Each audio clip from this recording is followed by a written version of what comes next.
those of you who got an invite, welcome to Nerd Prom. No matter where in the world you are, we're all Nerds International. With the hyphen. Okay, so we said that we were recording this on Thursday.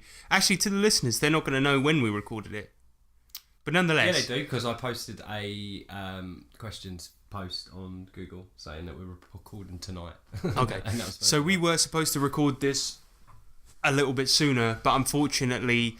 the snow happened. A blizzard. The blizzard of 2017. It was awful. There was, it was 2 millimeters thick. Polar bears roaming around. Penguins fucking flying in through the window. Nightmare. It was crazy. My internet froze. It literally did. So we wanted to record a proper episode, but I couldn't get to Nick's that day. And I know what all the Canadians out there are thinking, you fucking pussy, you know, just drive the damn car. I was going to, but it's not the snow that makes it dangerous. It's that everyone else drives like a fucking idiot. It's everyone else on the road, yeah. Yeah. Everyone just slams to a halt. And it hasn't snowed over here in London and that for, about 3 years now. So, well, I used to work with somebody that every time it snowed even a bit, if it just started to snow, it hadn't even settled, he would just go home. Because he was worried that it would be dangerous. Yeah. He's like, I don't want, if it settles by the time I'm going home. And you're like, mate, you finish in half an hour. He's like, no, I better go. Maybe he owes snow money, and he's got to get home before it turns up, because it's going to do something to him. Probably. He was from a bad area. There you go. There you go then. Don't borrow money off of snow. Exactly. I don't know what the fuck we're talking about, but let's get on with it.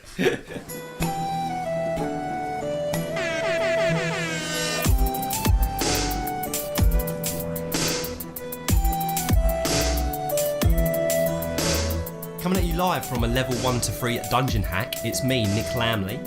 And me, Harrison Hunt, aka Miss Smith. And we are... TableTopTwats. Yay! Oh, God. Cheering our own podcast. In such a gay way. Okay, so this is a tabletop RPG show all about tabletop RPG shows. And we have got a RPG show for you today. So, items, Nick.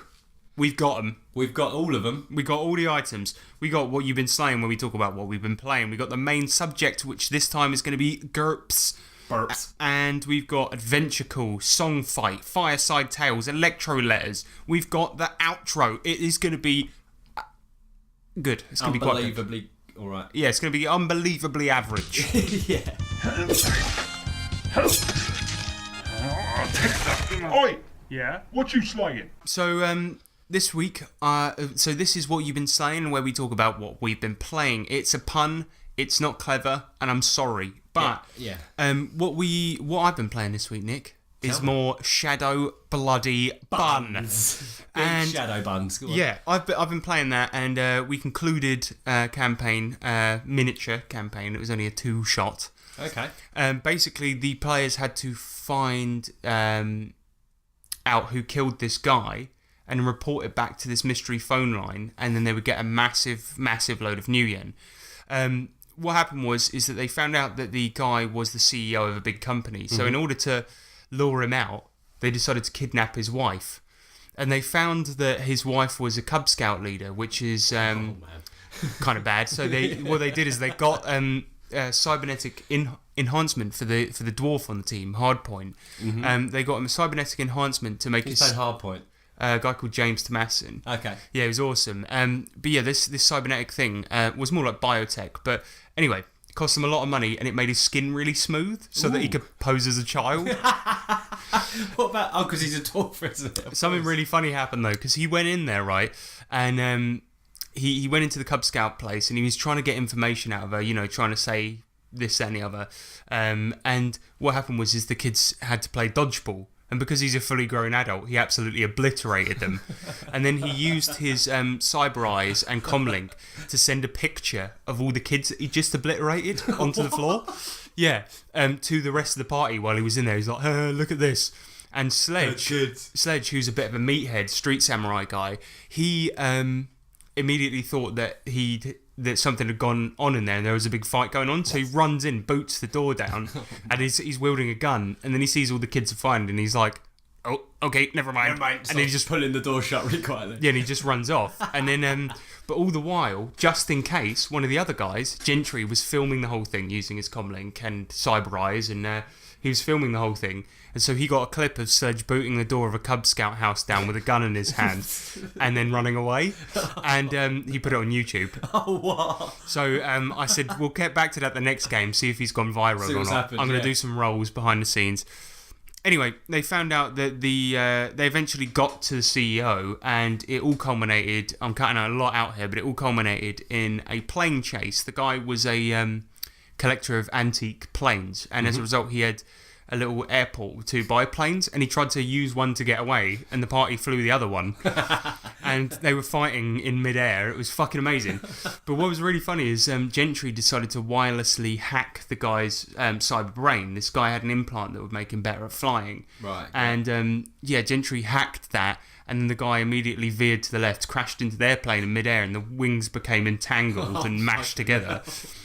They killed the bloke, and then they used drones to sort of get to a safe landing, basically. But they left Sledge, the meathead, up there. And so they both landed, and they were like, oh, good, thank God everything's fine. One of the players died, but that doesn't matter. Oh, okay. The two of them were like, thank God we're all right. And then they look up, and they see Sledge, like, in a fucking tailspin. With his, it was like two planes attached together, and he's like, ah! Oh, shit, and the guys were like, Hardpoint started filming it and was like, and put that on YouTube as well. Did Sledge survive? He did. They managed to save him, but he was like, he calls Sledge up and he's like, by the way, I'm filming this. He's like, save me, you fucking idiot! He's just like about to die. It was really, really good. Oh man. Anyway, it turns out that the money that they were after was a complete fake, and they called the phone line. And their friend, who was sadly deceased, that they were getting revenge for, said, well, how could I have ever confirmed that you got the right guy? You were that stupid to go on this mission. You deserve not to have the money. Oh, and so he said, I'll do you a solid. There's 30,000 new yen under my bed, which in Shadowrun is not a lot, to be honest. Yeah. Fuck. So that was it. That was my Shadowrun campaign. Also, we played Pathfinder this week, which you sadly couldn't come to. Oh, yeah. But I'll keep this brief, but it was basically just one big torture scene. Because we're trying to investigate this killer. We found the killer, but we couldn't get him to do a confession. So we took him into his basement, stabbed him with tridents. I used disguise self to appear like a demon. You were telling me about this earlier, and we had Ryan's character was dressed as the one of the singer from Kiss, was it? Or we wanted to paint our faces to make ourselves look a bit nasty. Yeah. So we could intimidate him better. And Ryan said his character's a monk, and he was like, do my makeup. And I was like, all right. So I did it like the cat one from Kiss. Cat, yeah. So we were shouting at him. We were like, give us the information. And he's like dressed as a cat. So he was dressed as a sheet ghost. Yeah. I took the little girl's duvet and wore it like a sheet ghost. Brilliant. So yeah, that was pretty cool. How about you, mate? What you been up to? What you been slaying? Got a couple of bits. I wanted to talk about, we went up to, when I had a little RPG shop pilgrimage, didn't we, up to London? Oh, yeah. But I got lots of stuff, so didn't want to talk about it all. Well, would have lasted the whole pod probably. But I wanted to talk about this, which is what I got. This all rolled up, gaming wrap, I suppose you would call it. I don't really know what else it would be called. Well, it reminds me of, I don't know if you've ever seen people that do professional makeup or that have like one of those tool wraps. It's like a big That's it, yeah. thing. It's like a sort of bit of material that you unravel, and it's got little slots inside for all your things. So exactly. Rare. So rather than like little chisels or makeup brushes, it's got room for pens, a little notepad, and the best bit, a big bag for your dice. I'm not going to open it because it's going to make a really annoying noise. But yeah, so it's quite cool actually. We was about to leave, weren't we? And I saw it in the cabinet just before we was going. It's extremely cool. You got one that's kind of like, it looks like kind of army type thing. It's like canvas. It's like a canvasy kind of, like fisherman's kind of, that kind of. And it's got a metal buckle on it. Yeah, it's pretty damn cool. It's nice. So it's from all rolled up. Cost me 30 quid, which I don't think's that bad because it's made out of quite a nice It's quite a nice finish. So Yeah, and my wife was looking at their website, and she's a professional haberdasher, and she said that that they're really good quality, and, and they also it's do totally some worth cool 30 quid. So. magnetic dice trays, which I was looking at. They kind of fold up into a small kind of. I've seen those. They're nice. So. Yeah, I got one recently actually. My friend Philip gave me one. His aunt makes them, wow. so I'm going to put a link in the description because I asked him for a link and he's a fucking idiot, so he didn't get back to me. But anyway, that's all rolled up, and that's my mate's aunt. All rolled up. They do cheaper ones in that as well, don't they? Yes, they do. That's you got the posh one. Yeah, it was nicest one there, so I had to treat myself. But they do do like £20 ones, I think, which are like material. Yeah, and then you've got like there's one that we saw that looked like a map or things like that. That's right. Yeah, they're all different as well. There's loads of different different ones. clasps, different materials, different really patterns nice on the product. fabric. Yeah, good stuff. So get over to All Rolled Up and go check them out. So yeah, I think they're a British company as well. So Hey, really good. So and that was from Leisure Games. And my last thing I just wanted to talk about quickly was last night, man. I went on to Conan and played a quick bit of 2D20 on you mean virtual tabletop. Oh yeah, you just said you went on to Conan. To Conan, just went on. Get off of me! Come here, let me tickle you. No, Nick! You must get away! So yeah, I had a quick go on Conan with the guys, and it was like I did start at 1:30 in the morning, so I was pretty shattered. But I did manage to stay on for like a couple of hours and have a quick go. It's brilliant. Go on. There's a video of it out, I think, so go check that out and see what you think. Yeah, but we'll talk about virtual tabletop on another episode because there's lots to talk about. Yeah, we have a lot to talk about with that. That's it. So that's what I've been slaying as well. Wicked, mate. Right, Lovely. let's move on. Yep. Main. Subject. Main. Subject. Sorry. So this is the main subject, and this week we are talking about, appropriately enough, burps. We're talking about GURPS. Now, fuck's sake, man! What the fuck is wrong with you? Burps. Okay, so I've got the GURPS books here. Yes. First of all, we'll describe a little bit how GURPS works. Basically, Cutting edge comedy, yeah. GURPS is, similarly to Savage Worlds, it is a generic system. The name stands for It stands for Jerry. It stands for Jerry. Hello, I'm Jerry, the Universal Unirole playing game. Blazer. Hi. Anyway, So it stands for generic Universal role playing System. Yes. 4th edition. So, what GURPS is an open system that allows you to play any setting. Basically, Savage Worlds fans will be very familiar with this. There's also the Fate system, I believe, does similar things. Yep. But GURPS is one of the originals. It was made by Steve Jackson. He is a legend. He made a lot of the Choose Your Own Adventure books I read when I was a kid. He made Cards Against Humanity, which I think he should be ashamed of himself for, because it's a terrible, terrible game for people with no imagination. But he also made Car Wars, and he made GURPS, which has been going for bloody ages. And do you want to describe how basically you create a character in GURPS? Because this is one of the most interesting things. You can make any type of character for any setting. And what system does that use, Nick? Sorry? Remember the system? So you get a set amount of points that you start with, and you can spend them on different skills. And also you have... I can't remember what they're called in GURPS now. Advantages and disadvantages. Oh, okay, yeah, nice. So, basically the way it works, if you're creating a character, which is, we'll get into how the game works, but if you're creating a character, you, it's a point-buy system. So, you start off with a set amount of points, and that amount of points is determined by what type of setting you're playing. If you want to play one with normal people, you give them about 75 maybe. If you want to play people that are good at something, you start with 100. If you're doing superheroes, it says to start with, I think, 400. Wow.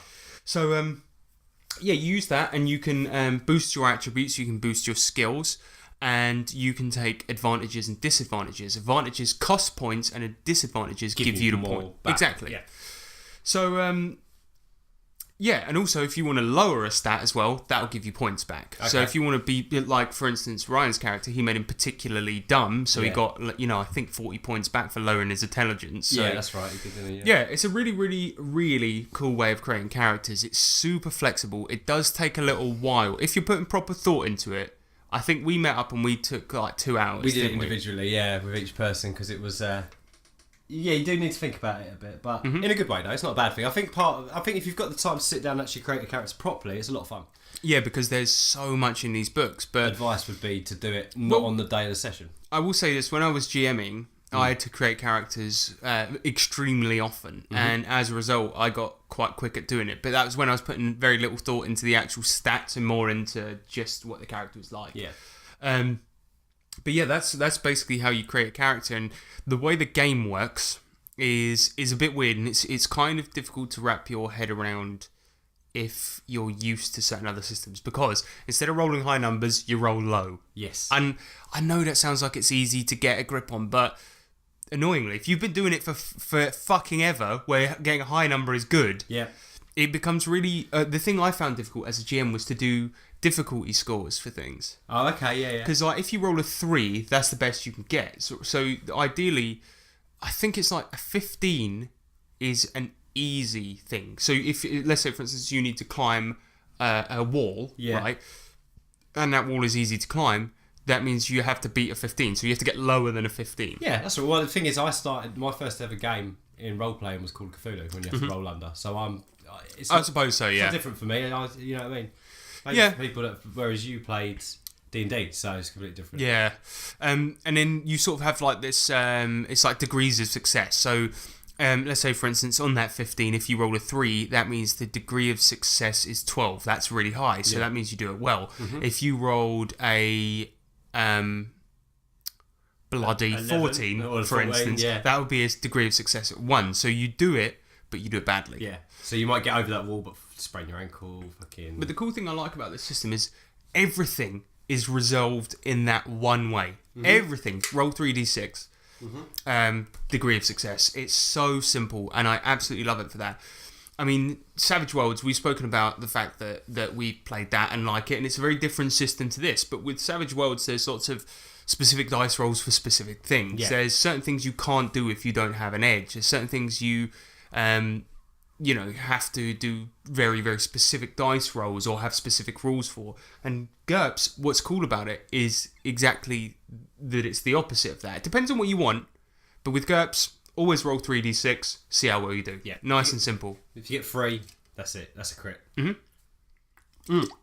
Sorry, I'm drinking a cider. Yeah, so that's basically how the GURPS system works. Now, I think we should talk about the... GURPS works. So I think we should talk about the actual books. Yeah. Let's grab one. Here you go. Here's the campaigns one. Campaigns one. Now, as I said before, I do have one little gripe with Steve Jackson. Cards Against Humanity is shit, right? But here's another gripe with Steve Jackson. What I want you to do is turn to the first numbered page in the book. Nick is holding the campaigns one, and I'm holding the characters one. Ah, I see. What page number is it? Page number... Well... No, I would think it would be page number 1. Yep. It's actually page number 338. And I am starting on page 6. So, here's what he did. He made one set of rules, and he literally cut the fucking thing in half and made you buy 2 books. Ooh. So these books, total, both of them, cost me 50 quid. Yeah. In all honesty, well worth it, but I think that's a piss take. They're very thin books, and it's basically cut in half. So that is the one For that bad amount thing. of money, you'd expect one big book. Look Yeah, at I know. Look at Cthulhu. Exactly. 35 quid, you get so much with Cthulhu. With Yeah. this, I think is the bad, price isn't point it? is a bit of a fucking piss take, to be honest. But because of the amount of stuff you can do with this, I don't think it's that bad. So it's all right. Longevity and playability, I suppose, but still at the same time, come on. Yeah. But And don't rub it in their face by actually putting the page number where it starts. I know, because you open it and you're like, well, hang on, page 300. What am I missing? What have they printed Are this you wrong? fucking shitting me, Yeah, Steve put it as Jackson? 1. Come on, Jesus. man. It's Listen. like we just want to rub it in your face that you've paid for that. Yeah, but the thing is, I can't knock Steve Jackson because he got me into RPGs. But what I want to say, Personally. yeah, he did. He called me. Come he here. said, Harrison, I've Try invented this new thing. It's called RPGs. And I went, actually, mate, I think that was Gary Gygax. And he's like, well, actually, if you look at Chainmail, Gary Gygax wasn't the sole creator of that. And I said, shut up, Steve. Shut up. But I might try your game. Yeah, I will, but go away. Not for lots of Stop years. slagging off Gary Gygax. God rest his soul. Okay, so let's talk about the actual books then. Yeah, they're a good finish, a nice quality. Hardback as well. Hardback. Honestly, I don't think there's much to scream about. The thing about these not books, mind blowing, is it? all it is this system is great, right? Yeah. but I don't think the books have much personality. Did they feel like because the system's so good, they didn't have to do much with the book? I think so, and I think they tried to keep it generic, and it does feel generic when you're reading it. It's not. I like other RPG books. You know, sometimes when you get a new one and you just read the whole rules and you have a great time reading it. Yeah, totally. This, honestly, was not that for me, and I think it was also partly because I had a very limited amount of time because I had a week to prepare for an entire campaign.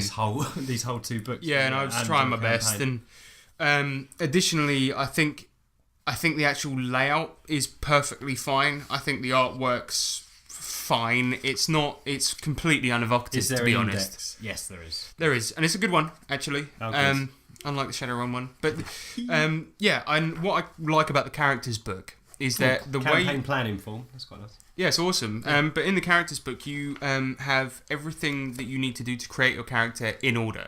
So when you create your character, you start off at basic attributes, you sort all that shit out, you move on to the next section, and it is your advantages, and then you move on to disadvantages, and then it's skills, and you can sort of spend your points that way. So as you're going through the book, you want to look through that section, you just kind of go through, and naturally, the book's laid out in such a way where it makes it really easy. It's easy to get around quickly. Yeah, and the GM guide, same for that really. I think that the only thing that I would say is it has a real lack of equipment. Really? Yeah, that's the one thing. Most of the shit that I did in the GURPS campaign that I ran was self-made. Made up stuff, yeah. Yeah, I honestly, the equipment in there is very lacking. But A little bit lazy then. yeah, but the thing is, the actual system works so well that it doesn't matter. And we've spoken about it so many times. It comes up probably on every podcast. Always talk about the GURPS So that's why we had to talk about this. But Yeah. we did a GURPS campaign that was a sci-fi setting, and I didn't use any of the settings that you can buy for GURPS, and there's a reason for that, and I'll tell you in a bit. But I found this system. I found that this system was so easy to create a campaign for because the rules are simple. You get it straight away. All you have to do is put shit where it should be. Yep. And that's it. No thinking about how specific rules would affect Just a world shit. map. Just make a big believable world. Get on with it. So nice and simple. And we had such fun playing it. Yeah, we did. It was one of the best campaigns we've done. Like, not to blow my own trumpet, but No, it was so fun. Yeah, I think it was really also because in GURPS, it feels like a game that is so easy to run that you can give your players a lot of freedom. Yeah. And as a result, yeah, you guys did. And I think we all had a great time because I was just like, what the fuck are they going to do next? And You had no idea. It was fantastic though. Yeah, I mean, Ryan's character Randy, he was so unpredictable that he was getting us constantly into situations, but they were so funny. yeah. And because everything was easy to resolve, I think we got so much shit done every And it was week. brutal as well. Yeah, we did. We really did get a lot done. Yeah. And we just fucking... Yeah, we just did so much. Like, every week it would be like 5 fucking things happening, but We were because bounty GURPS is so hunters, easy weren't to we? get. Yeah, exactly. So we were bounty hunters, and we had lots of little. It was cool. We went down to check the bounties, and there would be certain levels of value for the bounties. So easier ones or whatever. We had to ring someone up, didn't we, and find out what it was. Yeah. And that was a way of making cash. And then I suppose our grand plan was making this kick-ass ship, wasn't it? So we could be respectable bounty hunters. It was a very, basically. very simple objective. I mean, all it was I just said, you guys are bounty hunters, get on with it. Yeah, and I gave you a We big... started with not much cash, did we? No, and you had a really crappy ship. Yeah. And it was a galaxy that you could fly around, go wherever you want, whenever you wanted. fuel was expensive. I had to So create we had about to plan. 30 fucking world maps, but Yeah, it was that's well great. worth it. But I liked how you made fuel expensive. So, although you could fly around this whole huge world, at the same time, you had to think about it because we were constantly worried about running out of fuel. Yeah. Between planets and things like this. So that added an extra cool element to it because not only were you dealing with things on Earth or on planet, should I say, you then had to worry about the logistics of your space travel and stuff like that. Yep. And yeah, there'd often be times where you go, yeah, maybe we should stay on this planet for a bit, do a couple more bounties, and then we'll go get the ship refueled and go back out into space. Do you remember we were forced to go to a planet? What was it like? Black Duck planet or something? It had a funny Jurassic Duck. name. Jurassic Duck, that's it. And we got talked into going there, and we knew it was going to be a fucking nightmare, but we still went there, and it was a fucking nightmare, wasn't it? Well, Jurassic Duck was a theme park made by somebody who basically had a really fucked up tape of Jurassic Park that basically cut out most of the dinosaurs. So, it meant that he created a theme park based on what he thought Jurassic Park was. And it was Jurassic Park, but with gigantic Ducks. ducks. Yeah. which was insane. But you had other planets, such as there was one simply called Boston that was based on Boston in real life. Boston, yeah. There was the Cube Planet, which you guys never went to, never got to which the was Cube Planet. inhabited by gelatinous cubes that can talk. They fucking don't even get There was a me started man-made again. planet made by Apple, as in the For corporation. the that- robots, wasn't it? Yeah, we know that Apple from our universe, it was them, and Ruled they the they universe. mastered space travel and basically ruled that galaxy Mm-hmm. and made a big kind of prison colony. Basically, Yeah. Pretty brutal. It was pretty cool, and like I say, it was all easy to do because of the GURPS system. I mean, when I got this, I originally thought I better buy the space supplement because I'm doing a space game. Do you know what I mean? I never fucking bothered. It was so easy to create rules for the spaceship myself, so I just did that. I did some Yeah. very simple flying through space and traveling to other Do your planets. Yeah, and then shit would happen while you're in space as well. But that brings us very nicely on to the next point, is the setting books for GURPS. Yeah, the book we have got. The thing about GURPS is in these books, it contains so much information that you can run any type of game. So, or at least a good variety of games.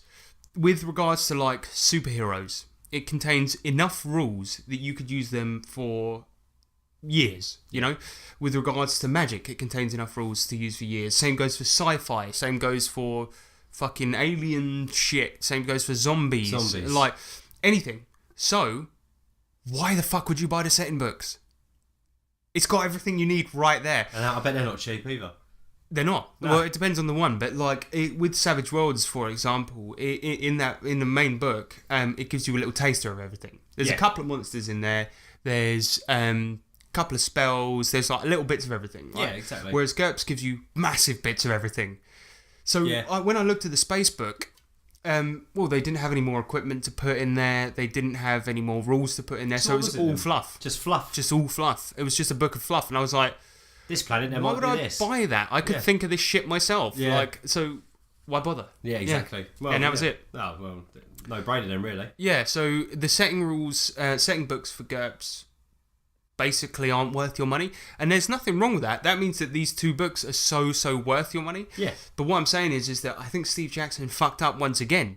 Because Steve, he's made these books so good and so comprehensive that you don't need to buy any of the others. anything else? So so every other book's just not irrelevant, I suppose, but you don't need it at all.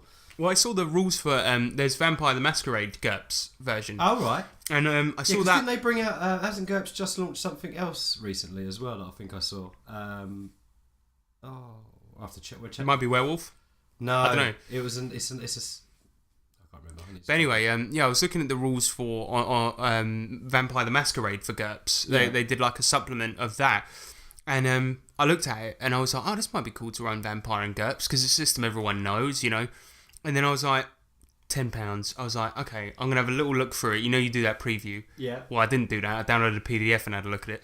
It wasn't illegal. I paid for it. I didn't. But anyway, the point is I thought I'd have a look at that before I buy it to see what it's like. Yeah. And I had a look in it and I was like, so this just contains information about all the clans from Vampire, which I already have in the old Vampire book anyway. And so I was just like... And you got the GURPS rules in the GURPS book. So I could just run... Yeah. So what's the point? So just Like- read Vampire and keep the book you've already got. Yeah, they're pretty shocking Got ya. settings. But what they do is instead of... in Savage Worlds, you have like these settings such as Deadlands or like big settings with a lot of Parsec, character. or- yeah, exactly. And GURPS, they'll just have like... Typically, they'll have like Space Book or Barbarians Yeah, book. I think they've got like fantasy. I think that was the Yeah, thing that yeah, came up so- recently. It's like GURPS fantasy. It's Yeah, so it's sort of more a toolbox for you to create your own worlds as opposed to one where you can use other people's. got ya. And to that extent, I think it really, really fucking succeeds. I absolutely love GURPS, and It does keep it generic. it does. But the thing is that it doesn't really have much character to it. Unlike Savage Worlds, You've where it has got to cool give names GURPS for character. shit. Yeah, you've got to really, You've really got to give GURPS to the character. So it's a great system, great mechanics, but it really does need a lot of your own imagination put into Yeah, it. if you're not the sort of get a lot DM out that of likes it. to create your own worlds and own settings, you're shit out of luck. Don't buy GURPS. don't Stick buy with GURPS. Savage or something like that. Yeah. But to anyone out there listening that wants to make their own world and wants to have these really, really cool, complex characters that you can make and just shitloads of cool stuff that you can put towards those characters and worlds, absolutely buy GURPS. It's such a great system. Yeah. I absolutely love it. I know we've said a lot of Sandbox's negatives. best friend. Yeah, exactly. Yeah. And we've said some negative stuff about the books and things like that, but actually, for £50, considering that you could use these forever for a multitude of settings, go for it. Totally worth it. Yeah. Totally worth the price. Yeah, I got to agree with you. Well, we all chipped in a tenner each, didn't we? Yeah, it's an investment for all of us GURPS. We all chipped in, didn't we, to get the set because it was quite expensive. But money well spent. It's Because now everyone can use it and do whatever the fuck and they it was want. one of the best campaigns I've ever played. It was so much fun. How long did it run for? I mean, it was. I think it was 8 months or something. Yeah, it was a long campaign. 8 months every week. I bought a hell of a lot of D6s for it. I remember that. What was it? I don't know, I heard a noise. Like what? Don't know. It's probably nothing, man. Maybe I'm just hearing things. I might be the cat. I think it was. Sorry. Shadow bun. Shadow bun. Shadow bun. Shadow bloody bun.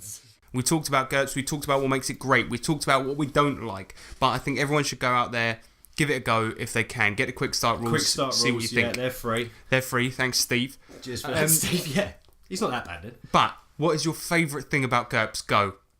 3D6s. Okay, yeah, it's a Love good, the simple dice system. Yeah, it works really, really well. Really like it. Yeah, it's exciting.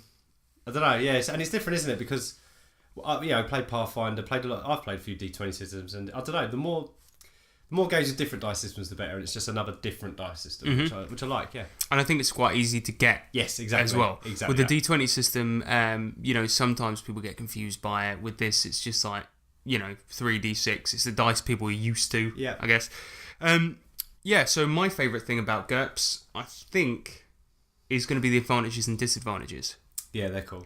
Because the thing is about an advantage or disadvantage, mostly in that book, depending on the setting you're doing, you're never prohibited from trying anything, but often the advantages will make you better at certain things. That's right. Or things like that. There's like little ones such as, there's one where if you want to aim at a certain body part, you don't need to take a penalty. There's like one called Brachiator where you can swing on vines at your normal walking That's speed. Right. Yeah, there's some cracking ones. There's loads as well. There's absolutely loads. Tons It's of them. ridiculous. I remember spending absolutely ages reading, going through them all and stuff and trying to find the perfect one. But No, that's a lot of fun. there's just so many, and like, And the disadvantages are great on as well. every character I created, right, with people, every time we were looking through, they're like, oh, that one looks sick, and then they move on to the next one, that one looks sick, and then they run out of points and go, all right, fuck, now I need to get rid of one. And it was like this really hard decision. Yeah, it really was. Because I just think they're so well made. I can't the remember what advantages leveling up was involves with you just get GURPS. more points and buy more shit. If you Buy want. more stuff, Yeah, yeah. and you can buy off disadvantages if you want. So, That's right. Yeah, so things like that. So, yeah, Nice and easy. that's GURPS, mate. We love it, We do love it. and GURPS it's is great. Yep. So, go and try it. Get a quick start rules. Give it a go. Give Tell us- Steve an email. Tell him to stop fucking calling me and slagging off Gary Gygax. And also get in touch with us. Let us know what you think of GURPS if you haven't played it before. In a land far beyond your imagining, adventure waits. And down beneath you will find things that you never dreamed of seeing. Goblins, orcs, treasures, mountains of gold. Will you be brave enough to delve deep and beat the final boss of the dungeon? This is Adventure Calls, available for $49.99.99. Available at all good retailers. This is Adventure Call, where we do a prank call. Now, we know that prank calls are immature and pathetic, but we're going to do one anyway. Because they're funny. So Nick is going to call my old boss from work, and he's going to Oh, no, pretend it's not. to be a fantasy insurance salesman. Yes, I am. I won't ask which job it was in. Hello? Hello, is this Miss? Yes.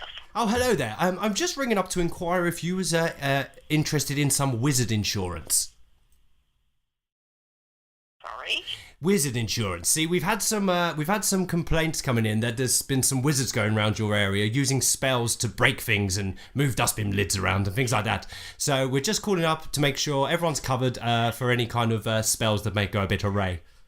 I don't know who this is, but this is brilliant.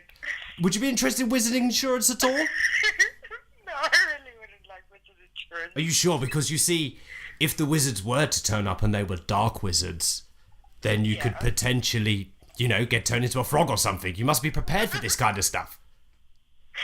Of course, but my child is awake, so I'm going to have to go. Well, I tell you what, you think about it and you get back to us. If you send a our way with a message on it. We'll get in touch with you through the chimney. Okay. Brilliant. You have a great day, but stay safe. Watch out for wizards. Okay, thank you very Bye. much. Bye. She That's loved quite it. a nice Made one. her day. I don't know who this is, but this is brilliant. That's the worst South African accent I've ever done. Brilliant.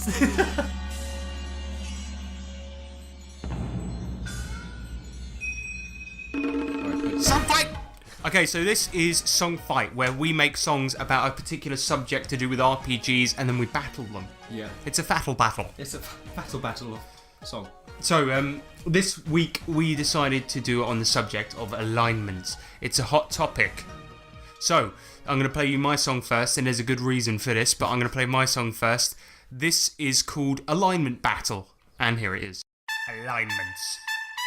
A potato so hot that nobody can touch it, but it has divided gamers for many years. And today we will sort this out with a battle of the alignments to see which one is the best. Which isn't really the argument people have, but it doesn't really matter. On with the song. I'm lawful good, and the letter of the law is the letter of my life. And furthermore, anyone who disobeys the letter of the law can explain it to their betters in the middle of a court. Laws. They detach us from the savages, so we catch those who like to steal cabbages. Lock them in a cell, protect us from the ravages, so that we can live in a kind of world of lavishness. Hey, man, fuck that shit. Why you always gotta be a little fucking bitch? Yo, it's me, chaotic evil. Think I give a fuck if I kill a few people? Do what I want and I do it when I choose. I'm all about the drugs, beer, women and booze. When we're all born villainous. So fuck the law, get bibulous and bigamous. You know, chaotic good, I've never liked you. Oh well, fuck you, you stink of shit, you dickhead. Oh well, poppycock and tish-tosh. Nobody talks to me that way, man, come here. Hey, it's me, true neutral. If I'm being completely truthful, I'm the alignment for uncreative players who don't like to think or act like real gamers. Voila, it's me. I'm chaotic good, a vaudevillian veteran in front of you stood. I vowed to vanquish these virulent vermin. Are you a crazy person? I'm quite sure they will say so. So that's the end of the alignment battle, and really it didn't really sort anything out. It wasn't very coherent in any way, but never mind. Bye. What did you think of that? Yeah, it's brilliant. Alright, cool. To the letter of the law. So, that was alignment battle. I managed to sort absolutely nothing out by doing that. But I tried. I tried my best. Next up, Nick, is your song. Right. Shit. So Nick has texted me during the week saying that he hasn't done a song and he hasn't had the time. So what we're going to do, we discussed this beforehand. Nick's song is going to be completely improvised, and he's going to do... You wanted to do a chaotic evil song. Yeah. So do you want to give it a name? No. Okay, and we're going to do... this is cheating a little bit because I'm going to have to play guitar on his song, but we're going to do a bit of acoustic death metal for you. No, acoustic black metal, I should say. Alright, so Nick. 1, 2, 3, 4. Wanna kill everything! Eat it, burn it, kill it, rape it! Oh! When I go into a bar, I wanna kill your fucking face. Cause I'm chaotic evil! I don't even know what I said. Oh, Christ. That was so bad. That's it. I think you said, I want to go into a bar and kill everyone because I'm chaotic evil! I want to rape and... Oh, yeah, anyway. Okay, that was good. Yeah. Alright, Wow. so listeners, let us know in the comments. Actually, you know what? We never ask people for iTunes reviews. So give us an iTunes review, but base it on our songs, but don't say it's about the songs. Just pretend it's about the actual podcast. Oh, no. So people will leave reviews being like, I like the second verse, and then people listen to the podcast and they're like, what the fuck is he talking What's about? he talking about? Yeah. We've never had an iTunes review, have we? No, we haven't. So do that and review our songs. That'd be nice. We could retire early. That is Song Fight. I think that's the shortest song you've ever done. Well, that's not a song. It is a song. It's an experience. Yeah. All right. Oh yeah, so I'm going to call that walk into a bar. No, okay, walk into a bar. Rah. Yeah, walk into a bar. Rah. There you go. Bye. Bye. Oh my god. Do you want to listen to that bit? Oh fuck, yeah, go on. You might. Hey everybody, come gather around the fireside. I got a story to tell you about a time when I beat 2 goblins and 3 basilisks all by myself. That's right, I did it with my own 2 hands. And my trusty 6-shooter, of course. But that's not the point. Point is, I beat him. I won. Fireside Tales. So now we are going to do Fireside Tales. Now, what is Fireside Tales, Nicholas? Fireside Tales is when we talk about stories that have happened in our RPG experience of our stories of experience. Yeah, exactly. So we're going to talk about that now. So you want to go first, Nicky? Yeah, I'll go first. Wow, I've been called that for a long time. Yeah, right. So my Fireside Tale this time is set in the Call of Cthulhu campaign. One of Sean's actually, and this was way back when. Is this distracting? Yeah, I completely lost my train of thought. Sorry, go on. So my Fireside Tale is from Call of Cthulhu, which was the one, I think it was Sean's first campaign he run. Yeah. It was absolutely brilliant, and we it was one of them games when the plans were so methodical. Do you know what I mean? We kind of thought about everything. We took our time and we tried to execute it really well rather than just go running in and stuff. And it actually paid off for once. And so we hatched this huge plan where we would infiltrate this casino to basically get some film footage, some incriminating film footage that we needed to basically to get someone to justice, as it were. And the plan was that my character was Dave the fucking Rave, and he was like a kind of old school raver. Like hippie. Well, no, he wasn't even a hippie. He was just a kind of, I don't know. Yeah, like proper 90s raver 90s type. Raver type. Yeah, exactly. House and so he was just like a proper old school 90s raver with Technicolor fucking pants on and fucking old. He was going a bit bald, wasn't he? And he still had his loved the bucket drugs. hat. Still loved the drugs and partying and stuff. But it was like he didn't love. He was a vegetarian, hated guns, didn't he? He was a pacifist. So we had this huge plan where we would dress Dave up as an old woman. Put her in a wheelchair, and we wanted to go into the casino, and I think it was her husband, something to do with I can't remember now, but anyway, we blagged it in there quite well, and all the security and stuff were obviously being quite conscientious to Dave, who was dressed up as a woman with this really bad makeup job on, and we ended up syringing all the drink water dispensers, so all the security would be drugged. It was where the ice was. That's it. That's it. Yeah, and then we could manage to get the I think it was LSD or whatever into the hallucinogenics into the drinks, so everybody got dosed with it. And then I had to get through the dance floor and try and sneak into the to persuade the DJ to go away, and then managed to sneak into the DJ booth, and then everyone was on the dance floor and stuff, and then I was like, Dave stood up and was like, "This is my husband's favourite song," and then obviously just dropped this huge fucking house. What was it? What was the actual song called? The song that we used for that section was from the video game Lisa, and it's called Forever Turbo Heat Dance. Forever Turbo. And this old woman's like, "This is my husband's favourite song, Forever Turbo Heat Dance." Anyway, I'll play a little bit of it now. It goes like this.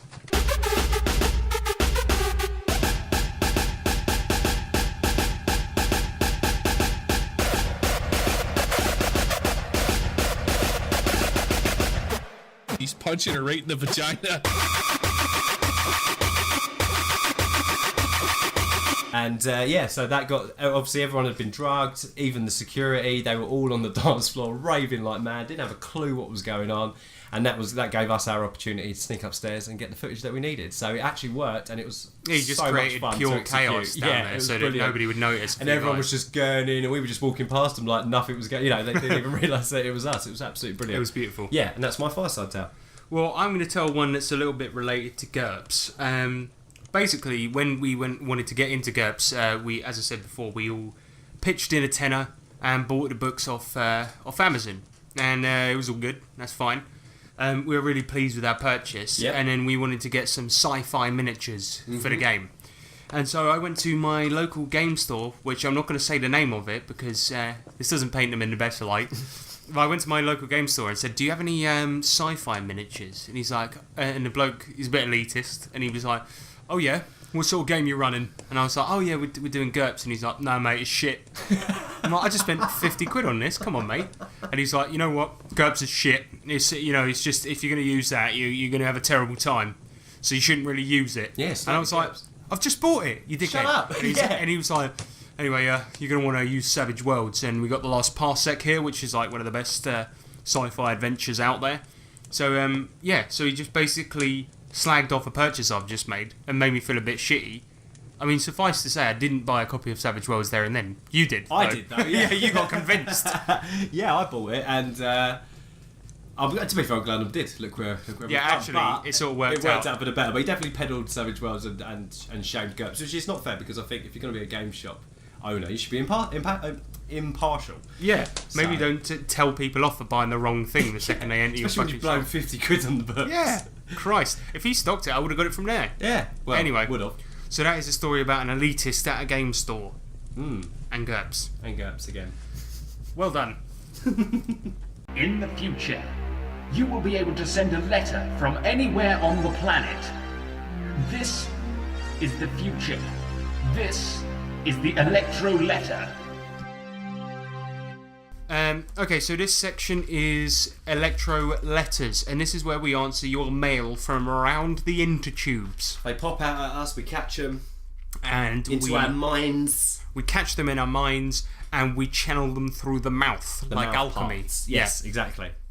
So it's almost like the intro web possesses us, and we're just a conduit. Yeah, we're just a conduit for the intercomputers. Yes, thank you. So, first intercomputer letter. Error. Electro letter incoming. Electro letter. You've got mail. So the first electro letter's coming from Pure Mongrel. Hey, Pure Mongrel. He's back. Yeah, we haven't spoken to him for a long time. I like this guy. Yeah, me too. He's got a good name. He's a cool Australian. He's a cool Australian. I like Australians. He's a really cool guy. So it was, yes, basically he's just sent a little link and he said, thought you guys might be interested in sharing this with your listeners. Loads of Pathfinder material in the Humble Book Bundle. I sent it to you. What a fucking deal that is. Yeah. Humble Book Bundle, for those that don't know, is a charity thing. There's also a Humble Indie Bundle, loads of stuff like that. But they, basically it's a sort of pay what you want service to get a bunch of stuff. If you pay over a certain amount, you unlock more. But for something like 85p, you get the whole core rulebook for Shit tons. Pathfinder. Yeah. Some other supplements for it, but the whole core rulebook for 85p. Yeah, I think for $15. You know what? By the time we release this podcast, so that deal's probably I finished. checked it today, and it still had 11 days. I think. Yeah, but I'm not going to edit it today. 11 days. Oh, okay. So we got 11 days left. As long as I edit this in time, yeah. Get on the Humble Book Bundle, get yourself Check some it Pathfinder. out. It's like I think for $15 you can pretty much get the whole Pathfinder worldscape, which is everything, all the graphic novels. Oh, those are great all as the well. Settings, yeah, everything. So it's well worth it. Absolutely brilliant. Get on that, chaps and chapettes out Yes, chaps and chapettes, brilliant. So thank you very much, Pure Mongrel. Cheers, Pure. Stay in touch, mate. Stay in touch. Yeah, come on, mate. We miss you. Yeah, we miss you lots. All right, bye. Love you. Love you. Next question's in from Steve Goblinspawn. Oh, Steve Goblinspawn. Yeah, that's how's he doing? Stefan Dragonspawn's evil brother. Yep. Steve Goblinspawn says GURPS stands for Generic Universal Role Playing System. Come up with a different but hilarious variant to the acronym. Well, the other day we asked Gary this same question. He's a friend of the show, and he came up with the best one, I think. Yeah. So he answered the question: gobble your own panties. No, it doesn't even work. That doesn't even gobble your red panties. Stupid. That was it. So we're gonna do that one. Okay, yeah. So that's the one we're gonna go for. Thank you. Thank you, mate. Thank you, Steve Goblinspawn. Cheers, Steve. So what do you guys think happened? One of the players Robbie played with got carried away and killed him. Well, that's kind of far out. Mazes and Monsters is a far-out game. Swords, poison, spells, battles, maiming, killing. Hey, it's all imagination. Is it? Yes, definitely. I'll be talking to you. Alright, see you later. Right, next one's in from a really, really nice German guy we know, Manuel Sams. Oh my god, Here it's he is. Manuel. Hey, Manuel, how's it going? Psalms, hey, I'm Manuel, should I I'm say? from Italy. Psalms. I'm from Italy. No, he's not. He's from Deutschland. Yes, and Manuel says, why would I choose GURPS over other generic RPG systems? Here's why, Manuel. Because fuck you, that's why. No, I'm only joking. With GURPS, I feel like it's sort of a matter of which one you discovered first. Yeah. Because Savage Worlds can do a load of different systems, so can GURPS do a load of systems. Play the one you're used to is what I would say. Personally, I prefer GURPS simply because it has a more all-encompassing, simple system that I think any player can get used to. very quickly, that's just my personal opinion. That's the way I feel about it. If you feel Savage Worlds is better, then fair play to you. I'm pleased for you. I'm glad you enjoy that. But I just prefer GURPS, and it's probably because it's the one I discovered first, if I'm being perfectly honest. Yeah. GURPS first? GURPS first. Yeah. Discovered GURPS first, yeah, absolutely fine. And then, yeah, like we said, since someone's slagging off GURPS, I discovered Savage Worlds. So, yeah. And they're the two big generic systems, I suppose. So, yeah. One Fate system.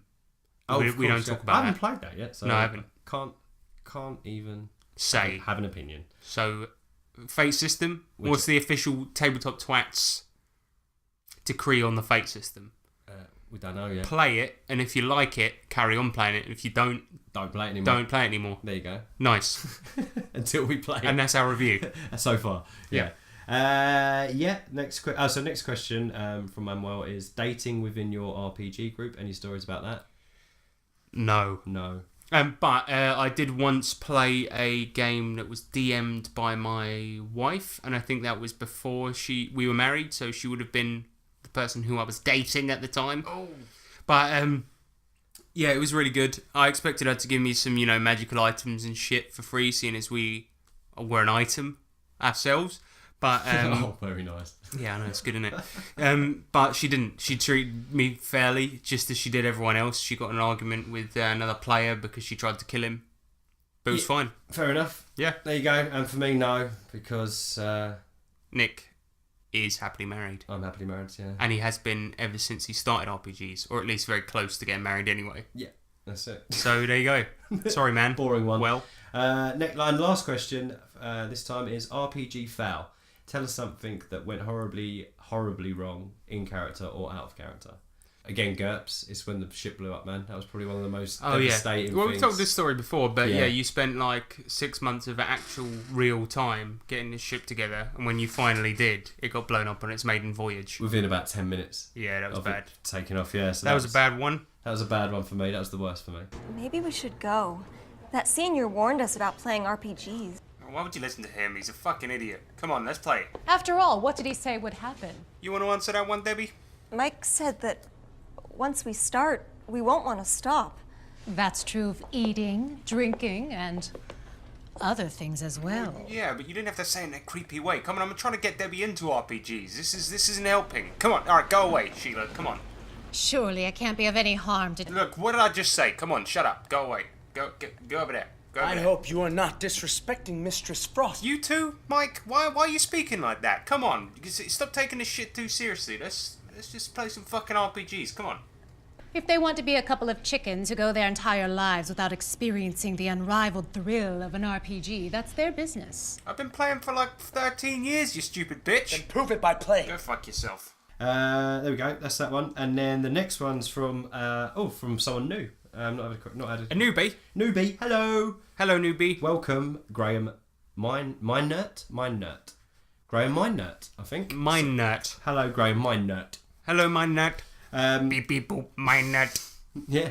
Thanks for getting in touch with us. Graham. Graham. Steve Jackson says that GURPS is descended from the Fantasy Trip. Explain to me any mechanical similarity. I can't find a one. Why GURPS and not Car Wars? Ooh, what's Fantasy Tip? Well, I think that it was probably descended from Fantasy Trip simply because that was another game that Steve Jackson. Sorry, that's Sean Connery just came in for a minute. Steve Jackson. Well, he designed that fucking game, and it was kind of like RPG light, and then they added this Labyrinth expansion, which made it much more expansive, and you could play it with a DM.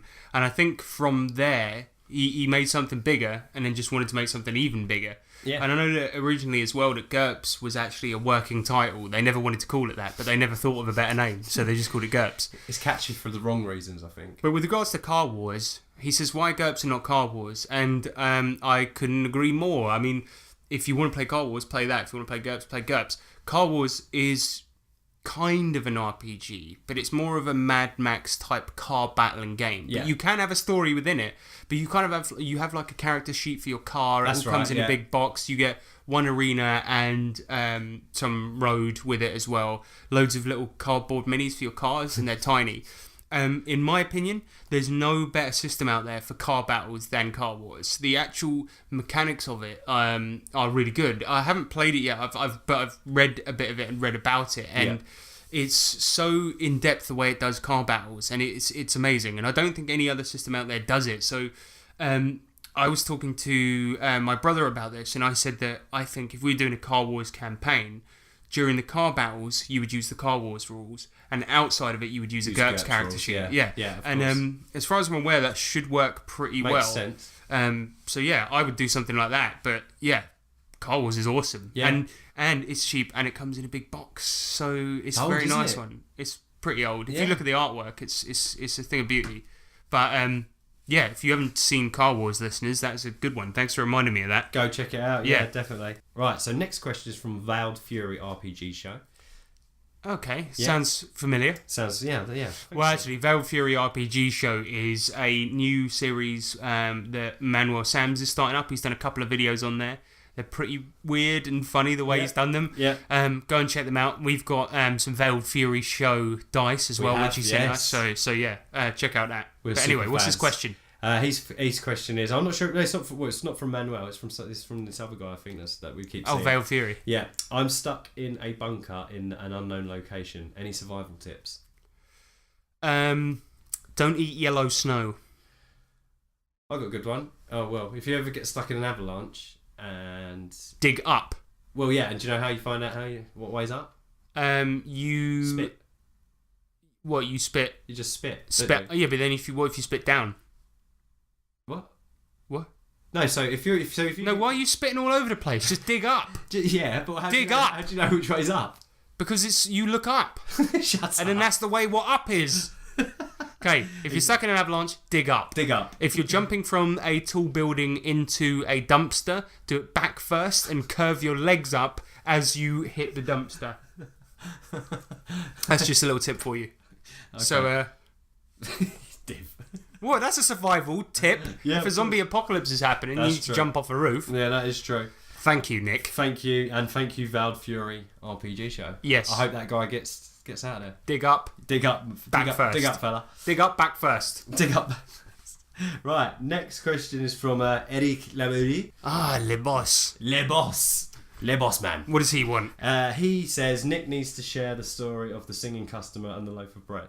What is that? I don't know tell you about this. Singing customer and loaf of bread. Yeah, I went to do a job at some guy's house. Nick is an electrician. Yes, I'm an electrician by day. And Batman by night. Yeah. And yeah, so it's just this kind of oldish Irish guy, looked like a bit of a hippie and stuff. And I started fixing his kitchen light, and it just broke into just the deepest, saddest blues songs I could ever think of. What was he really going for? In the front room, yeah, proper playing. He was a street like a busker and stuff. Oh. He was a really cool guy though. And he's just saying that he doesn't eat anything with preservatives in and stuff like that. And I could smell bread. He was like, "Oh, I'm just cooking my own bread." And it's like the house was just an absolute mess. And and he was singing to me. And then he got his bread out and offered me a loaf of bread. And I was, I didn't want to say no, so I took it. Yeah, and I ate it. And it was delicious actually. But there's nothing better than homemade bread. And I said, "Oh, I do a podcast. You should tell me where do you perform, and I'll mention you." He was like, "Oh no." And I was like, "Oh, right, nobody's finding and me." I was like, "Why?" And he was like, I like drugs. Nothing too bad, but no heat." And I was like, "Fair enough." Wait. The thing is, it's like he automatically thinks we're going to mention him and be like, "Check him out here. He loves drugs." Yeah, exactly. And he's also quite good on guitar. But no, he was cool, man. He had a really good voice. It was great. Cool. The story of thanks for the question, Eric. Customer and the bread. Yeah, thanks, Eddie. Cheers, boss. Right, the next correspondence has come in from the Jenk. Oh God. Yes. I mean, oh yes. Yes, indeedy. Zach Jenkins is one of our loyal listeners, to whom we are very loyal because we're scared of... No, we're not scared of him. We would never he hasn't disappoint him. What we want to say, we want to point it out right away. He's never killed anyone, ever. And he didn't go to jail for it. No. All right? And he's an upstanding member of the community. If he's ever been seen at jail, it's purely because he's doing he's got a lookalike community stuff. Yeah, he was there cleaning the jail, yeah. Exactly. In his spare time, for free. Yeah, what a guy. What's his question? Okay, let me just check. Right, so he's used his personal messaging service, Twitter. Oh, yeah? Yeah, it's the only thing. What's that? It's the only guy. It's basically... Some sort of intercomputer. The Zach's message. Yeah. Oh yeah, That's 'cause all it he's is. the only one who messages us via Twitter. Yep. So he says, have you ever been to a gaming convention? Yes. Yes, good. I haven't, not yet. How was your experience? So let's start with that. Where did you go? I How was your went to experience? London Anime and Gaming Convention because, as the people out there may know, I'm a fucking weeb. But I went there and they had an RPG section there, and I went up to the bloke who's organising it every year. He is a massive guy that likes to wear a dress, and he has a gigantic beard.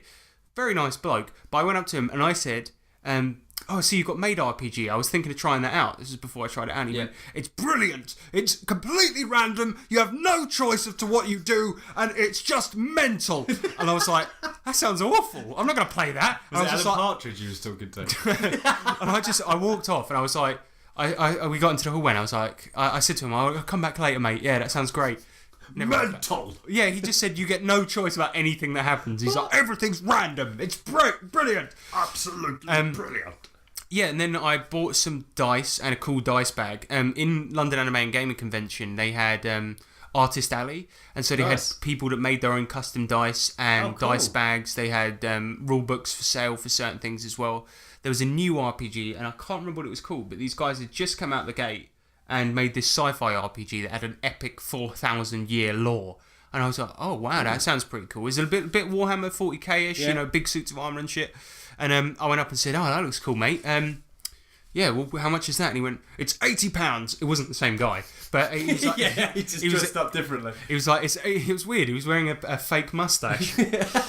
No, he was like, it's £80, mate. And I was like, what the fuck? £80? Yeah. Even the big ones don't charge for that. Even the ones that take the piss, you know? And he was like, but you can get it for a mere £60 if you buy it on this USB stick. What?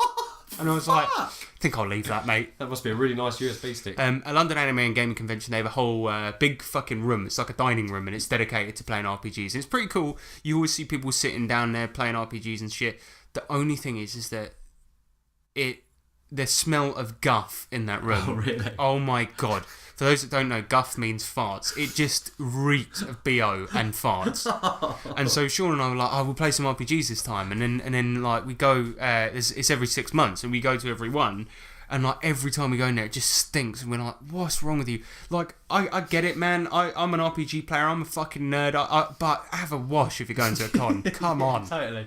Don't stay there for 3 days consecutively and not leave. I know. Anything. Oh man. Jesus please us. It was awful. But I've not been to one yet. But I'm going to come with you this time, and we're going to do a film. Yes, we're going to do a film at London Anime and Gaming Convention. It's really good actually for buying gaming stuff. Haven't tried playing anything there yet, but we definitely will. And we'll see if we can. I'll point out the maid guy to you. You recognise him immediately. Giant beard, wears a dress. I just walk up to him and go, "You're brilliant!" And he'll be like, "Do you want to play a game? It's completely random." And then he punches you in the face. No. No. No. Zach continues. I'm going to my first convention ever. So Zach's going to Origins in Columbus, Ohio. I didn't think they let prison release that far away. No, he's never been though. He's never been to prison. No, he hasn't been to prison. Sorry, yeah, of course he hasn't. So yeah, he's going to Origins in Columbus, Ohio in June. I wanted to know your guys' thoughts of big events like these. So there you go. I've already given mine, but I'll give you a couple of convention tips. Convention tips, is that a good thing to go into? Convention tip. First of all, I think that an RPG con, it's going to be kind of easy to get talking to people because you're going to have to play the fucking games. Yep. But one thing about conventions, right, is it's so easy to turn your nose up at people and you know, sort of walk around getting annoyed because people are into different things than you are, or not talking to anyone because you're shy. But get the fuck involved. You're there because you're enjoying stuff that everyone enjoys. Everyone there's there for the same thing. Don't judge anyone. Have a great time and speak to people. Even if you're not playing a game with them, just say like, I don't know, I like your costume, or oh, I see you have the fate rule system there. That's awesome. Get a conversation going. I've not heard about that game before. What are you because playing? you're definitely, if not meeting friends for life, you're definitely going to meet some people there that you can have a good chat with, and you'll share get a beer introduced with. to new shit that you might like. Exactly, and that's how I got introduced to Maid, which is one of my favourite fucking games now. So there you go. It's like, I don't know, have a good laugh, talk to people, and additionally, I don't know if it's the sort of convention. Though, people would just be queued up to talk to Zach. Well, one thing I like to do whenever I go to a convention is put beer in my bag, so I don't have to pay awful beer convention prices. And Cheat the man. yeah. So I just walk around with a bunch of beers and drink all day. Hey, that's a good tip. Can't go wrong Actually, there. I only did that once actually, but it's well worth doing. I'm going to do that, and then we go do some role playing. Because the searching of the bags at LAGC is terrible. They just say, yeah, it's a bag. Well, I'm not going to say who it was, but I often turn up with people that like to smoke the ganja, and they just look in the bag, see a big fat fistful of ganja, and just go, yep, go in. Off you go. Yeah. So it's pretty good. That's sweet. Good to know. So yeah, here you go, Zach. Be careful there, mate. Those are your tips. Don't bother hiding your weed. Speak to people. Bring beer. Bring beer. There you go. Get involved. Okay, brilliant. So next email's coming from... Oh, I know we don't like us calling him this, but it's Dan. It's Daniel. It's Daniel. Daniel. Daniel. I love this guy, man. He's the best Daniel. He's the best damn Daniel I've ever known. Actually, that's a new competition. If there's any other Daniels listening and you think you're better than this Daniel, message in. Let's see his question. Let's see if you can beat this question. Other Daniels out there. We don't think there is. No. So, Sab says, I've made a fair share of boo-boos in my time, but no real big mistakes. I can share, however, my experience with another DM. This particular DM sacrificed player freedom for the sake of story continuity, forcing our players down a certain path just so that his story may continue, as well as taking actions for our characters in certain points. Having explained this, having experienced this as a player, my question is this: what actions would you take as a player? Would you leave the game, and how do you feel about a GM who does that? Honestly, I think if you're a GM that does that, you're doing it wrong. Yeah. Because the whole point of these games is interactivity.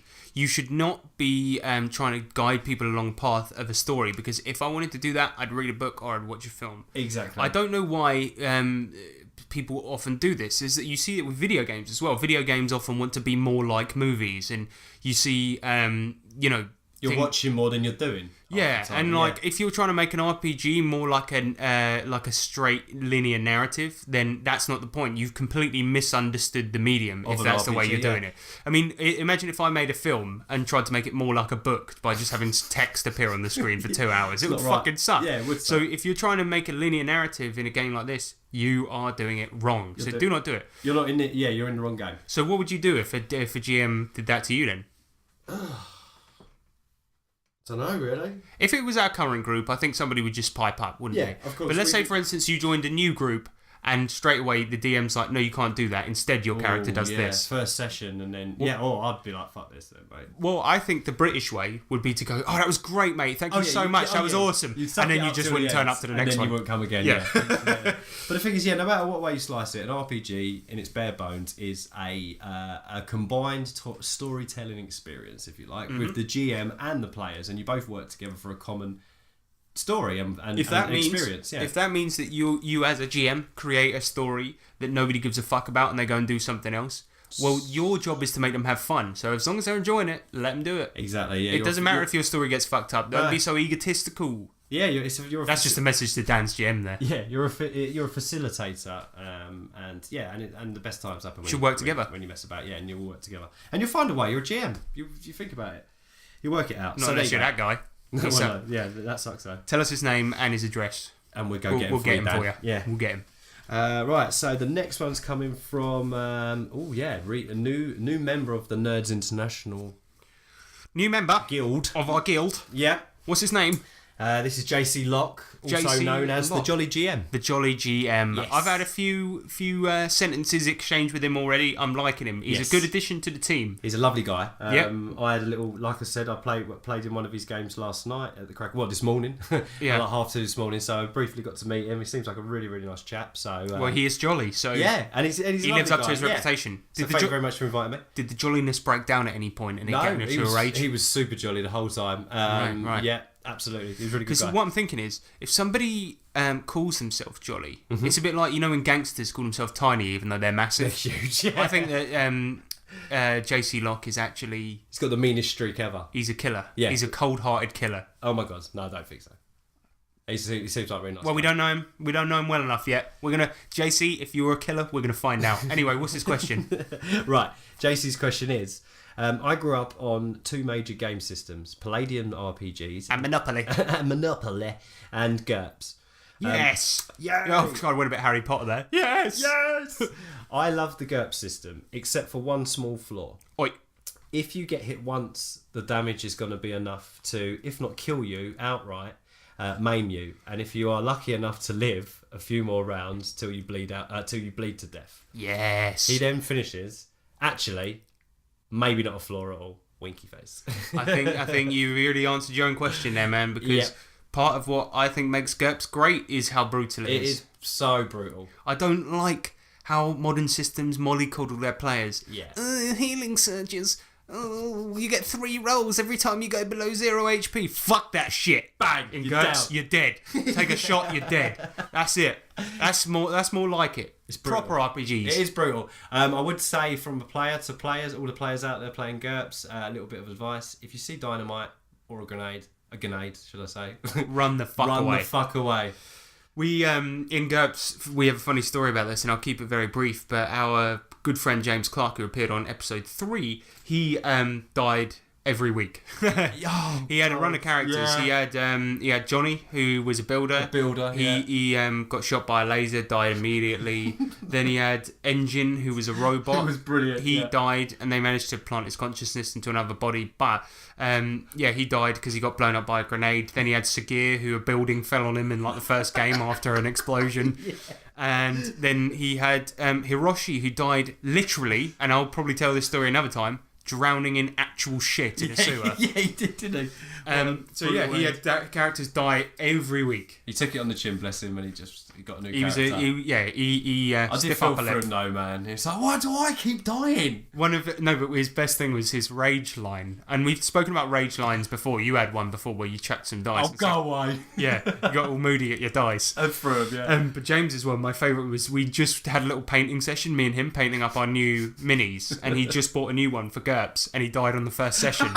And James, remember, as his character died, he said, he went, looks like I'll have to paint my new mini then. And it was just like, it was the least angry sentence you could say, but said in such an angry way. He won't be getting painted now. Yeah. Oh, bless him. But we love the fact that GURPS is brutal. I mean, it sucked for James because he died every week, and I did really feel sorry for him. Yeah. But it was good. It made players play carefully. Yeah, you do. It makes it tense. And yeah, if you're hit, you might not be coming out of this. It's good to have a fear of being shot in a game when there are guns about. Yeah, I like it. It's brutal, but it's good. Thank you very much, JC Locke. Welcome aboard. Yeah, it's good to have you here, man. We're going to find out who you really are, though. Shut up, you idiot. Welcome aboard, buddy. And keep them coming in, mate. Thanks, mate. Right. Love you. Love you. Right, I'm going to pop over to Facebook now because we've got a few more. Facebook. Right, next one's coming from Sean Hunt. Hey. Close personal friend. Right, so we should try and rattle these off quickly. Because what Sean's done is he's asked for some of our favourites. So, first up, favourite. Okay, so favourite book. My favourite book is a very pretentious answer, but it's Rebecca by Daphne du Maurier. Super pretentious, but it's a great book. It was made into a film by Alfred Hitchcock as well. Sweet. My favourite book is 1984 by George Orwell. That's a great book. Yes. Well done. Thank you. Next one. Comic. Favourite comic? Okay, this can't be a graphic novel, so it has to be a comic series. It's a boring answer, but I'm going to say Batman. I grew up with it. Batman. Fucking love it. I grew up with X-Men, so I'm going to say X-Men. Cool. Next favourite. I collected loads of them, yeah. Manga. Favourite manga? Actually, at the moment, I'm reading The Devil is a Part-Timer. It's probably not my favourite, but it's probably Full Metal Alchemist or Uzumaki. But The Devil is a Part-Timer is a great story about the devil is taken from his fantasy world and put into the real world, and in order to stay alive, he has to earn money to get rent while he's trying to get his power back to go back to his own world, and so he works in a fast food restaurant. Oh man! So yeah, The Devil is a Part-Timer. Brilliant. Yeah, that's a good one. You read any manga? Attack on Titan. Yeah, but you've only watched the anime. Yeah. So it doesn't count. Okay, so Nick's not read any mangas. No, I haven't read much manga, sorry. Graphic novel? Favourite graphic novel is probably going to be From Hell by Alan Moore. Oh, very nice. It's a good one. It's all about Jack the Ripper. I've not read it. I've heard good things. Though. It's the most comprehensive, detailed thing about Jack the Ripper out there, I think. Oh wow! Yeah, it's great. I'm gonna check that out. I'll borrow it off you. I'm gonna go for V Vendetta. It's kind of cracking. Another Alan Moore. Novel. Yeah, he's the best. Yeah, he's the king. Yeah, he's the V king. for Vendetta is amazing. Yeah. And I think that he made a conscious effort to stand apart from regular comic books, and I think he really, really did that and made stuff that was actually adult, and not adult because it was violent, but adult because it actually had adult themes and mature subjects. Done very well. Yes, absolutely. Yeah, so that's that one. Okay, graphic novel, visual novels. So visual novels, for those that do not know, are it's kind of text that appears on a screen. It's like a video game. You often have to make decisions at key moments, but they're very few and far between. And you read the text on the screen and little pictures come up. It's kind of like an interactive comic book. It's cool. Anyway, the favourite one in the world has got to be Steins Gate. It's one of the best works of fiction ever written, I think. If you've seen the anime, fair play to you, I think it's good, but the visual novel is amazing and 1,000 times better. But everyone's going to say Steins Gate because it's the one everyone knows. So I'm also going to throw in there as well Jisenshu no Mao, which is a brilliant story. Also a good visual novel, so check that out. There you go. Brilliant. Nick, you've only played one, haven't you? I started Steins Gate on my old laptop, but it died and I haven't re-downloaded it, so bought it. But that's going to be your favourite by default. Yeah, there you go, then Steins Gate as well. Brilliant. And finally, Pawns. Favourite pawns. And that's everything from Sean. Thank you very much, mate. Keep him coming in. Cheers, mate. Nice Thanks for the from you, questions. bud. It's Yeah. good to hear from you. I hear from him very often anyway. So do I, but yeah, keep him coming in through this medium. Yeah, keep coming. We like to, we like the electro letters when they take over our bodies. Exactly. So it feels good in the mind. We're like junkies. Actually, that reminds me. I want to tell you a funny story. This is so dumb. I did something really stupid, right? The other day I was in the pub, right, and I was getting some food there, right? Yeah. And as the listeners may not know, I suffer from some pretty bad sinus problems. So I'm a big fan of mustard. Clears out the sinuses, Nice. right? Anyway, I was having a hot dog in this pub, and I put on so much. I like loads of mustard because it clears out your sinuses. So I put loads of mustard on this hot dog, right? And it was like really powerful mustard. So when I bit into it, all my sinuses, like I had this sort of like horrible fiery feeling where I could feel it like crawling up, and like my head was shaking, and I was like, I literally thought I was going to fucking explode. Oh, no. Right? And then the feeling started happening on the top of my head. I don't know why. I was just like, I was sitting there trying to not look like I was fucking spazzing out. Shit, who'd you with? I was on my own. I was waiting for somebody to turn up, and I just thought I'll get some food while I'm waiting. Yeah, and I was fucking dying. You turned up beetroot. I don't know what the hell happened. My eyes were watering, my nose was running, and I was like, I'm dying. Cleared the sinuses out though? Yeah, it did, but Good I don't know why that happened. But your brain nearly melted. in Yeah, the process. something too much mustard. So be careful. So out listeners, don't cover your hot dogs in too much mustard. Your brain might melt. there. Exactly. Brilliant. Thank you very much, Sean. Oh no. Yeah. Yeah, that wasn't his. That was nothing to do with his question. Thanks for that as well, Sean. So next question's coming from Morgan Ellis. Oh, Morgan. The big morgue. The big morgue, yeah. He's not just a big morgue, like, you know, we put bodies and stuff. He is. He's a person. He's a great guy. Undertaker, professional undertaker. Professional undertaker, Morgan Ellis. Morgan asks, how many times in a campaign should you let a character... 7. Sorry. If you let me finish. Yeah. How many... Right. He asks, how many times in a campaign should you let a character die before moving on to another? To add some more context, I've got a character in my weekly D&D game who has so far been killed and resurrected twice in a campaign. Now, I love my character and I love playing it, but he keeps dying and being brought back. How many times should I allow people to bring him back before just letting him die and moving on? Good question. Well, I think it depends on the established rules of the setting, because if you've started the game and it's relatively easy to resurrect people, and you know that means that death doesn't have much consequence, then up the stakes, change what the consequences are. Don't change the rules and pull the rug out from underneath players and take away strategies that they rely upon to get through the game. Yeah. But maybe next time, if you're running a new campaign, or if you're doing a new campaign, then change it up and say, actually, resurrection's a lot harder to do in this because you need these ingredients, or you need to see this specific type of person, only 5 exist, or something like that. That's the best way if you want to tone that down. More of a cost. I don't think there's really an acceptable number of resurrections, but you could always have it so they degrade every time they're resurrected. A little bit more, worse for wear maybe, or mutation. I suppose the problem is that if people keep getting resurrected, death doesn't really have a consequence. Well, yeah, exactly. It becomes irrelevant, and you want it to have a consequence. So yeah, I don't know. I would say I don't know if he's the DM of this game, but don't. Well, I was just going to say, actually, funny enough, the DM has got in touch as well, which is great. Oh, yeah. Brilliant. So James Finch has also popped in on this one. Finchy, yay! Hello, lad. Hello, lad. Hello, lad. I don't know what the fuck that was. Hi, I am the DM of the game that Morgan. And I just want to say that Morgan is a dick, and that he's completely wrong. If he wouldn't stop dying all the time and being a wimp, then I wouldn't have to hit him, and I wouldn't have to come here and speak. Never mind. No, he doesn't say that. He says, hi, I am the DM of the game that Morgan is part of. A question which I feel is related to Morgan's that I am wrestling with myself is how to continue to maintain a threatening environment at higher levels when there is prevalent access to spells and that resurrect said characters. Especially as my game is focused on dark themes, yet I feel that they kind of lose their bite, seeing as the characters know that if they slip up, then the cleric will snap his fingers, and just like that, it's all over and nothing's happened. I feel that at lower levels, PCs are more aware of their mortality and act accordingly. Thanks. I think what you got to remember, this is a thing that video games often do, where they believe, because a lot of video games are written terribly, and this is coming from somebody who's played nearly all of them, I think that what they do is they think that the only way that tragedy can happen is if somebody dies. Right, yeah. And I think maybe if the characters are at a high level, right, and I've experienced this in Pathfinder, where they had resurrection spells, they had all sorts of powerful magics that could get them past most situations. You got to raise the stakes. Yeah.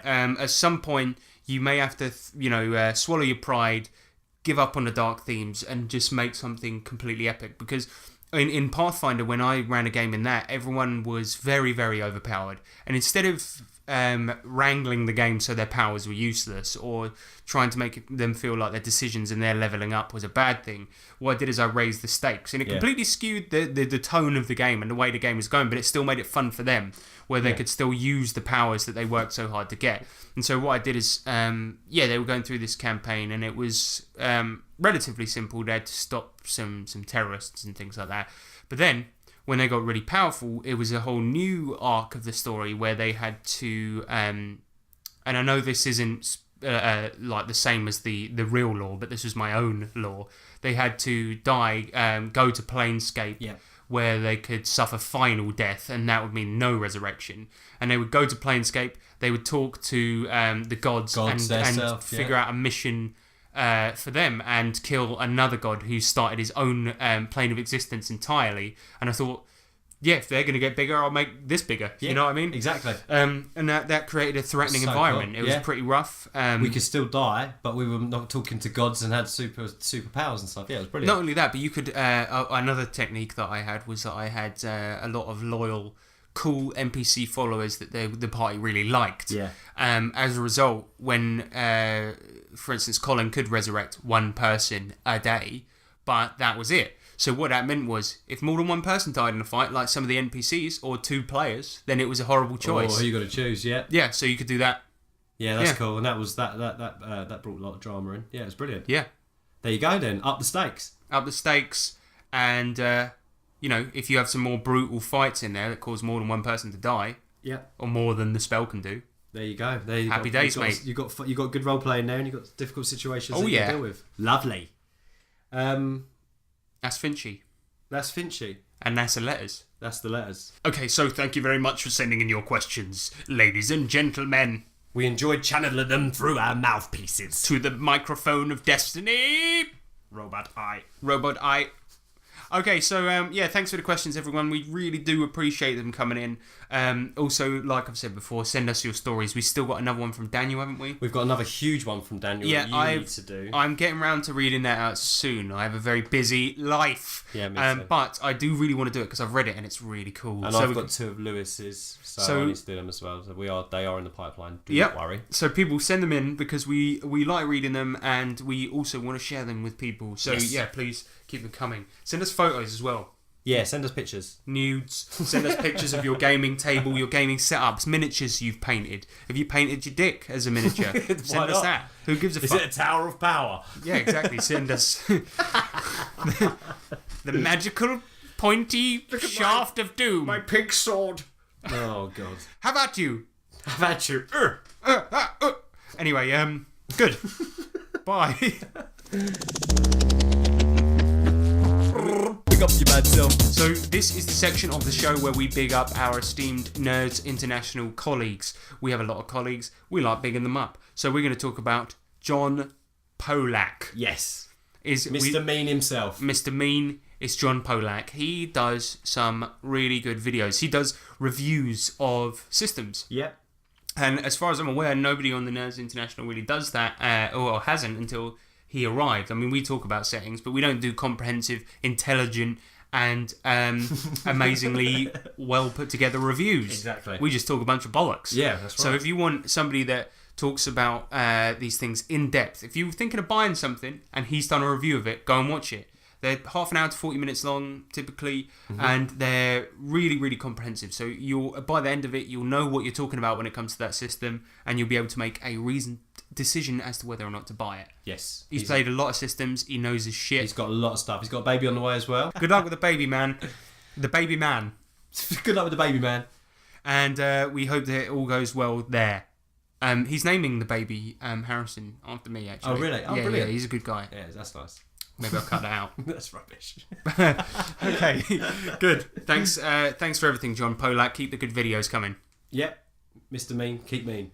Well, here's his catchphrase that he always says at the end of every video. He says, "I've been John Polak, and mess with me and you get polaxed." Yeah. So, yeah. Remember that. Christ. Brilliant. My name's Alan Rickman, and I'm No, wait. My name's also Alan Rickman. No, I'm the real Alan Rickman. No, wait, I'm Alan Rickman. But I'm not. No, wait. No, what? No, I'm Alan Rickman. No, shush, I'm Tabletop Twats. So that is another episode. Thank you all for coming along the ride. But let's say, for instance, Nick, that these people that have listened and got this far in the podcast think, those guys sound so great that I want to get in touch with them and have a conversation. I want to send them electro letters. Then what you need to do is you need to go to Google+, find us on there at TabletopTwats. Yes. Or go onto the Facebook. Which is Facebook.com/TabletopT, because we wasn't allowed twats. Or Twitter at TabletopTwats. Or Tumblr. We don't know how it works. We don't know how that works. But we're going to try. We're going to try harder with that one. We're going to try a bit harder with it. If anyone wants to give us some Tumblr advice... Then please do. Please do. But where can they... Where we... Oh, what's this? Oh, fucking hell, it's the door. I really hope it's not. Hello, yeah, come in. Hello. Oh, fuck's sake. This guy again. What the hell, man? I can smell you from outside. How did you even find us? I was know where you are. I was just following you about. I was going to say, we've changed location. We always change the location for this reason.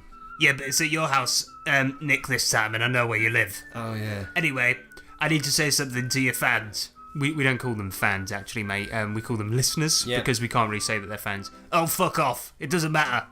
Anyway, I'm homeless, and I'm a gnome. And I need you to give me some money. Basically, I need 10p to get myself a cup of tea, to warm me cockles. Oh, nobody cares, mate. Come on. Always with the tea. What are you, fucking... I like tea. What's wrong with that? You ain't kidding. Oh, fuck off. Anyway, go, I'll put a link to my Patreon in the description. Send me some money for a cup of tea. I really need it. What is it, a fucking digital tea? No, it's real tea paid with digital money. Anyway, I'm going now. Yeah, fuck off. No, see you later. No, bye. Bye. No, Fuck bye. off. No, bye. Go. Alright, well, sorry about that.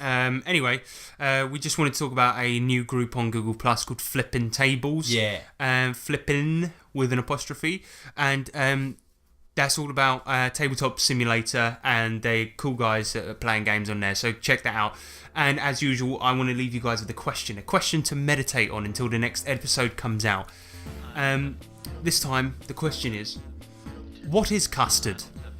Can it be used as a wall insulation?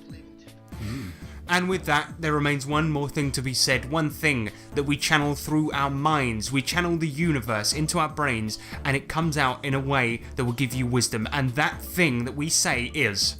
Chicken McBosh. Yes.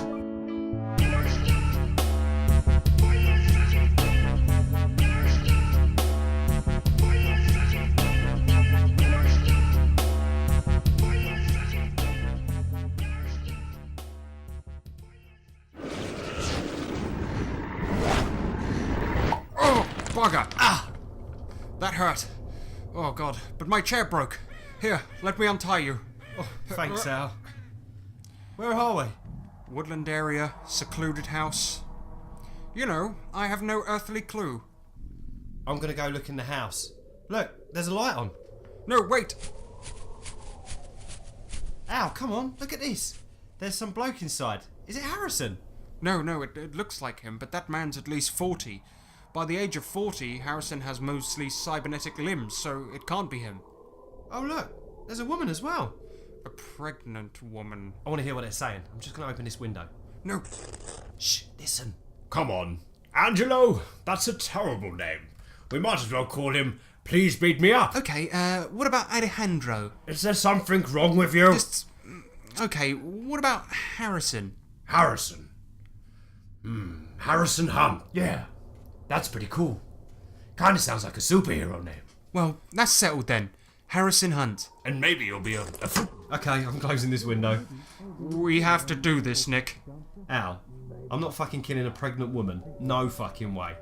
Nick, it's not as if you have a choice. This is our last chance. Al? Look, back when we last fought him, we were nearly killed in a dance competition, shot down by a robot, had to ride in public transport, and were tied up in a basement where we had to engage in a sex act. Look, point is, what fight is a pregnant woman going to put up? We've hit the jackpot, Nick. This is our best chance. We win. I'm going in. If you aren't man enough to do this, I'll have to kill her myself. Al, no. Don't keep walking towards the front. Stop turning the handle. No, stop. Look, stop looking, please. That is unlocked. Al, I'm not following you in there. Fuck. Ow! Ow!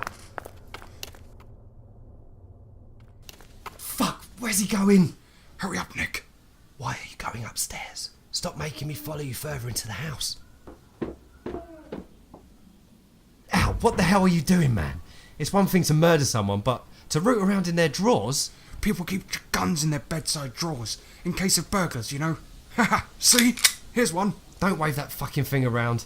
What if it goes off? They hear us. Oh, shush. Move out the way. I'm going back downstairs to shoot her. I'm not moving, Al. Oh, come on. Move aside. Don't you fucking shove me. What are you going to do? Try to fight me whilst trying to avoid detection? Please. Yeah. Oh, God. Take that fucking leg. Get the... Ow! Ow! Fucking no. Oh, my fucking nuts. Take this. Fucking motherfucker. You fucking... Get out the way. Move! Get back here, Al. Al, you remember when you hit that crystal up your back passage? Well, I hid something up mine too. Oh, fuck. Don't do it or I'll shoot you. Give me that. You know, Al, I came along on this journey because I thought I'd get a chance to be a good guy. Not just a guy. But I was happy being me, doing a podcast. Not knowing about any of this. Besides, I wasn't very good at this anyway. You always said I was an idiot and a fool and whatnot. You may be a smart guy.